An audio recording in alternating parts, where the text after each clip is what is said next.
1 year since Myanmar's army overthrew the elected civilian government, the country appears to be in the throes of a civil war, at least according to one former UN official. The army has stepped up violent attacks against citizens, and pro-democracy protesters are organizing into armed groups to fight the government. But it's an uneven contest, and the military appears willing to do anything to stay in power. The Myanmar regime's response to popular resistance tells a story of indiscriminate violence. From the first protesters gunned down just days after the military coup, to airstrikes launched in a remote area in December, sending people fleeing into neighboring Thailand. More and more, the conflict is becoming a civil war. And street protesters are deciding to take up arms.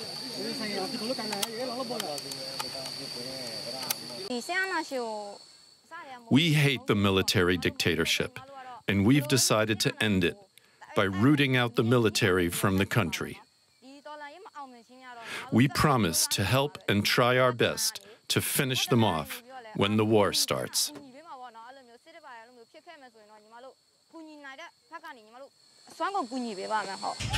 These anti-coup activists have joined an ethnic rebel group, putting their lives on the line against a regime they've sworn to resist. Their decision, a sign of desperation, of having no other option. I see the stage sort of set for a prolonged conflict.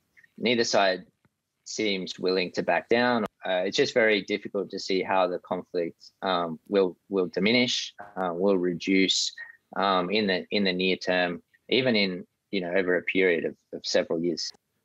Neither side may be strong enough to win an outright victory, meaning villages and army bases like this one will continue to burn.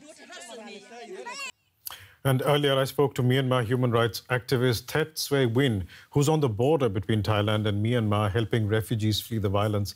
I asked him to describe for me specific instances of violence perpetrated by the military. So overall, the Burmese military right now, so we call them as a fascist military. So they are, brutally killing, torturing people everywhere. Not only in the ethnic area. Think the coups that they they make a lot of problems in many places. So they. Right now, what they are doing right now in the mainland area is definitely the same that they did in the ethnic areas, many years ago. Like they rape, torture, and they kill. Like for example, one of my friend, she was a trans woman. And she was arrested brutally in Mandalay, crushed by, while she was riding the motorcycle, they crushed her with a car, and then they just, brought her to the prison and they torture her and they humiliate her in many rude ways. Because, they have the Burmese militaries, this is how they always do in the ethnic area. And also they raided the houses at night and then they just randomly shoot to the people. So even yesterday and this morning, today, in this morning, an infant boy was died by the Burmese military bombarding to their village. And yesterday in Chief State, also one boy was also being killed by the Burmese military. But the killing in Burma by the Burmese military is happening every day and everywhere. I mean, just what you're describing is just heartbreaking to hear it, and therefore I'm guessing some people are describing the situation in Myanmar as a civil war. I mean, would you agree with that classification? Yeah, I totally agree with that. So we are already in the civil war, and then our people are only preparing for our, right to defend. We are practicing right to defend for ourselves. There are also reports, Thet, of people forming armed resistance against the military in the form of these People's Defense Forces, or they're joining ethnic armed rebels. Do people see no other option of resisting the military government? We are actually doing two ways. One is doing it on the ground, like, having organizing protests every day in the cities. So like we are having the protests every day already, 365 days since last year. So we do it every day, everywhere, in many places. And Right. of course, doing the protests nowadays in the cities are very dangerous and very only a few people can do this. But our young people, the Generation Z, stay trying to do this. Even for today, many youth groups are organizing activities in the cities, showing that we will not let the fascist military rule the country. But in the other hand, the other the young people are also taking aim because they think that we cannot win this military by only doing the peaceful way. Then I also do respect for their decision because this is really the tough decision of them. Right. So like many youth groups are formed, their own resistance groups in many places, and also some of them also joined with the ethnic revolutionary groups, and some of them joined with the National Unity Government's People Defense Forces. Myanmar human rights activist Thet Se Win there talking to me earlier. Now, through this entire crisis, the international community has been accused of not doing enough to stand up to Myanmar's military leaders. The US, the European Union and the UK have imposed some sanctions on individuals and companies, but foreign governments are continuing to send weapons to the coup leaders. And protesters on the ground say they fear they have been abandoned by the world. The UN Special Envoy to the region has called for renewed international efforts to bring about change. I've called for greater action, including in the Security Council, to help lay down the building blocks to narrow the trust deficit and initiate talks about talks on peace, national unity, and democracy. Now, the road ahead will be long and difficult. But the time to act is now, and time is running. And joining me now for more is Kay Win. He's founder and executive director of the Burma Human Rights Network, and he joins me now from Bangkok. Mr. Win, has the response from the international community been ineffective so far?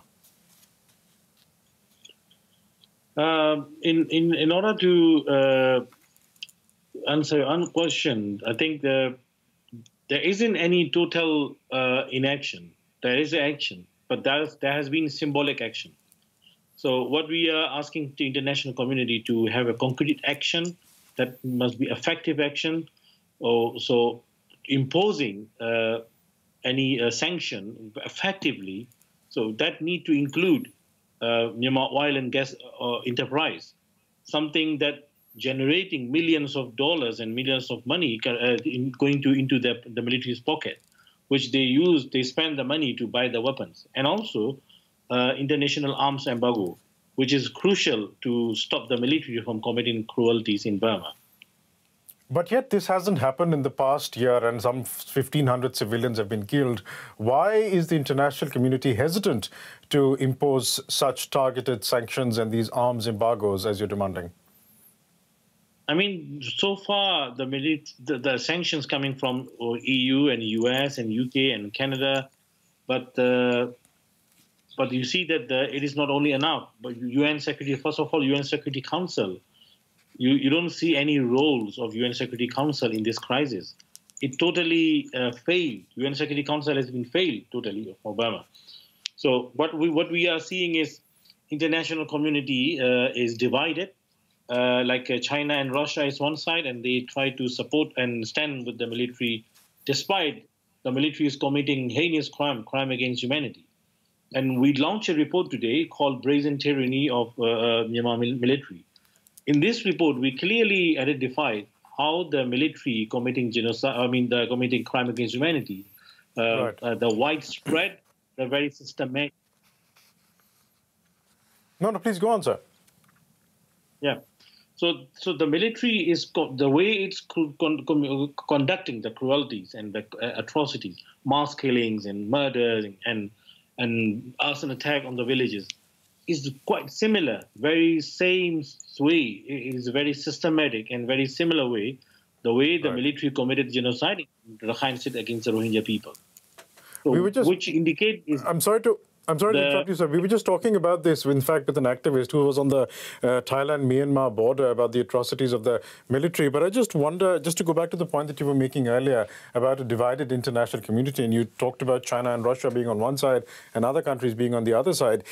Can I just ask you directly, is it the support of China and Russia that allows the Myanmar military to continue to rule? So far, the military receiving arms from China and Russia. But one thing is that China is very close country to Burma. China has also influence to other arms group in Burma, like AA, like Kachin, like WA, like many other Northern Alliance. So there are many arms group exist in Thai operating Thai-Burma border. They have China has a very stronger influence. Also, China has influenced some arms group in Indian border. So Russia is remote, very far from Burma, but it has a very strong influence. Thousands of Burmese military taking training in Russia, all high tech and assaults and a lot of Air Force and Navy, all different sectors. They are taking training from Russian army, so that the two countries have a lot of investment in arms market in Burma, and also they have a political support to. But however, these two countries didn't recognize the military as a government of Burma. So that is still, there is some hope. You see that there is some role, some hope that if other countries like US, UK, France, and other countries can convince these two other power to do something against the military, could possible. Here's hoping that happens. We'll leave it there for the time being. Thank you so much for joining us, Kay Win of the Burma Human Rights Network. Thank you, sir.